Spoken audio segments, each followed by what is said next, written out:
Hello, good afternoon, and welcome to Cricket Country's coverage of live coverage of the second sessions play on the third day between India and England.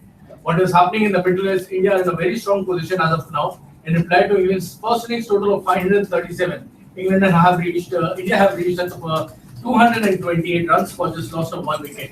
Pujara was stranded on 99 not out. He played out a lot of dot balls towards the end.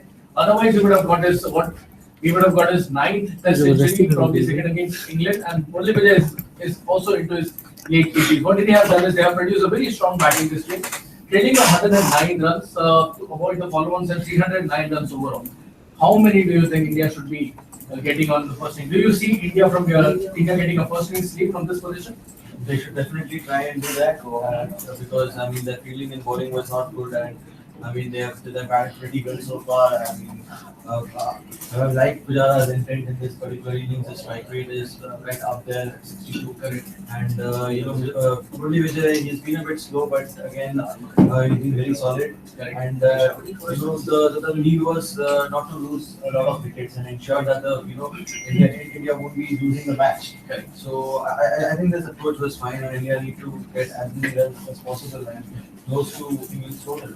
Talking about England a little bit, do you think England could have done anything different or anything better in their approach in order to take one wicket? They came very close to get Pujara out. They replaced Zafar Ansari, and Adil Rashid was bowling from that end, and Zafar Ansari came in. He wrapped Pujara in front of the wickets, but it was going over it. So, apart from that, they did not look very close to getting wickets. What difference would they have done? I think Chris Stokes bowled very well in the morning, the first session. Pujara was completely comfortable against him. He took those blows, and even if you see the field placements, they were quite good by Alistair Cook. He was trying something or the other. And again, if you see this England side, they do not have enough experience in subcontinent conditions, and it's a learning phase for them. And the more they bowl on these kind of tracks, they learn. Correct. Talking about the two Indian batsmen who have batted very, very well since morning, who are you more impressed with? Is it Pujara with his footwork, with his ability to fill the gaps, rotate the strike? Because he came way after Vijay came on the bat, and he's close to getting a century. Yes, see, Pujara had this intent of scoring runs, and he's scoring runs at a fast pace because he has been earlier criticized for his strike rate, and there has been a lot of talk about that. And Pujara looked to score runs, and that is what was impressive. But again, I think once Vijay gets to the 100 and once in India, are close to England's total, I think we will see a different kind of approach by Vijay if he replaces that now. Correct. India have 228 runs for one wicket down. We have one more session left for the day's play, then we'll be into the fourth day.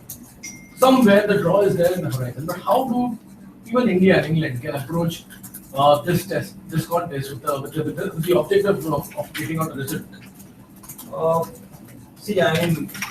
For that, India will have to take a lead first, or even if not a lead, a score, somewhere close to England's total, like what we saw in Adelaide 2003. Yeah. Back then, when Rahul Dravid scored that 100. Australia had scored some around 550 odd runs. Yes, I think 556. Yeah, 530 odd India got, and then bowled them out, and then Chase on the total. So something like that has to happen, and it's a possibility if India get closer to the English total in a fourth-day track.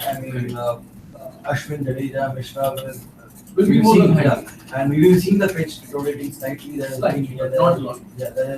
been some turn, there has been turn and bounce. So knowing the skill sets of the Indian spinners, there might be a result, but it's still it's just far away.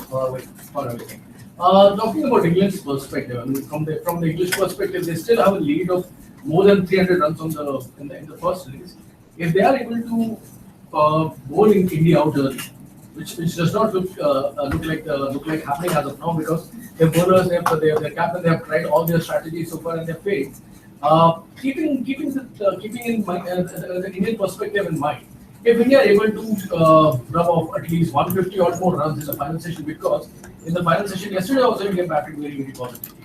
The pitch still remains good for batting, and if India are a little more aggressive, then they will be able to knock off those 150 odd runs. Then another 150 odd runs, and come, let's say they are equal by lunch tomorrow. There is a result in possibilities. In India, usually we see, in the final session, bowlers, get that reverse swing. So, what I think is, they will not look to be over aggressive. The Indian batsmen, 150 is a lot of runs for, one session.